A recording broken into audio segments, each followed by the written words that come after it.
January 18th, 2026 Daily Bread. Passage, Exodus chapter 10, verse 1 to 29. Key verse 9 title, Everyone Must Go. Then the Lord said to Moses, Go to Pharaoh, for I have hardened his heart and the hearts of his officials, so that I may perform these signs of mine among them, that you may tell your children and grandchildren how I dealt harshly with the Egyptians, and how I performed my signs among them, and that you may know that I am the Lord.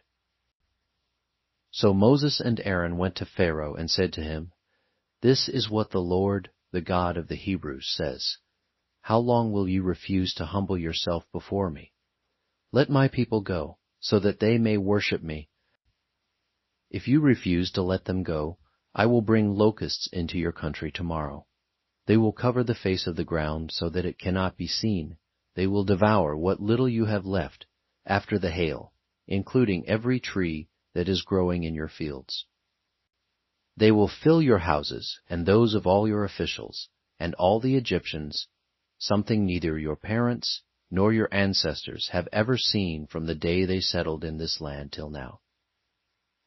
Then Moses turned and left Pharaoh. Pharaoh's officials said to him, How long will this man be a snare to us? Let the people go so that they may worship the Lord their God. Do you not yet realize that Egypt is ruined?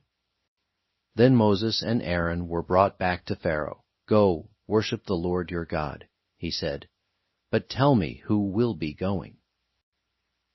Moses answered, We will go with our young and our old, with our sons and our daughters, and with our flocks and herds, because we are to celebrate a festival to the Lord. Pharaoh said, The Lord be with you, if I let you go along with your women and children. Clearly you are bent on evil. No, have only the men go and worship the Lord, since that's what you have been asking for. Then Moses and Aaron were driven out of Pharaoh's presence. And the Lord said to Moses, Stretch out your hand over Egypt, so that locusts swarm over the land, and devour everything growing in the fields, everything left by the hail. So Moses stretched out his staff over Egypt, and the Lord made an east wind blow across the land all that day and all that night. By morning the wind had brought the locusts. They invaded all Egypt, and settled down in every area of the country, in great numbers. Never before had there been such a plague of locusts, nor will there ever be again. They covered all the ground until it was black. They devoured all that was left after the hail, everything growing in the fields and the fruit on the trees. Nothing green remained on tree or plant in all the land of Egypt. Pharaoh quickly summoned Moses and Aaron and said, I have sinned against the Lord your God and against you. Now forgive my sin once more, and pray to the Lord your God to take this deadly plague away from me. Moses then left Pharaoh and prayed to the Lord, and the Lord changed the wind to a very strong west wind, which caught up the locusts and carried them into the Red Sea. Not a locust was left anywhere in Egypt. But the Lord hardened Pharaoh's heart, and he would not let the Israelites go.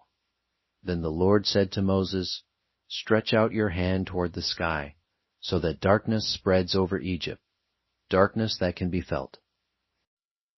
So Moses stretched out his hand toward the sky, and total darkness covered all Egypt for 3 days. No one could see anyone else or move about for 3 days, yet all the Israelites had light in the places where they lived. Then Pharaoh summoned Moses and said, Go, worship the Lord. Even your women and children may go with you, only leave your flocks and herds behind.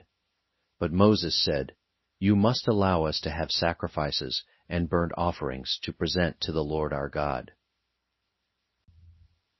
Our livestock too must go with us. Not a hoof is to be left behind. We have to use some of them in worshiping the Lord our God, and until we get there, we will not know what we are to use to worship the Lord. But the Lord hardened Pharaoh's heart, and he was not willing to let them go. Pharaoh said to Moses, "Get out of my sight. Make sure you do not appear before me again. The day you see my face, you will die." "Just as you say," Moses replied. "I will never appear before you again." Daily bread message.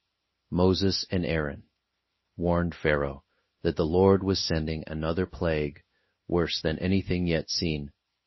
Now, even Pharaoh's officials were begging him to let the Israelites go. Pharaoh tried to negotiate a compromise, letting only the men go. But the Lord needs all his people, men, women, and children, to worship him with all they are and all they have.